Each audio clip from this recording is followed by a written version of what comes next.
అమ్మమ్మ వాళ్ళ ఇంట్లో మా అమ్మమ్మ మా అక్కలు బతుకమ్మ చేస్తున్నారు. కలిసి చూడండి.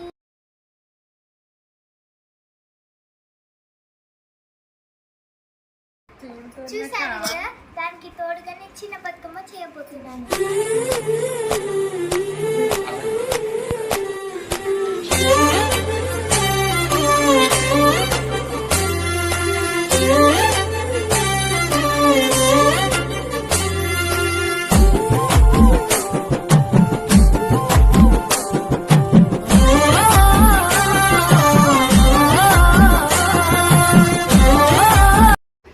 చూసారు కదా, చిన్న బతుకమ్మ కంప్లీట్ అయింది.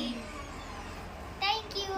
పోసినట్టు పూసెనే గునుగు పూల తోటలు, పచ్చి పసుపు గొమ్ములో పసుపు తీసి రాసినట్టుగా పూచె తంగెడు కొమ్మలు.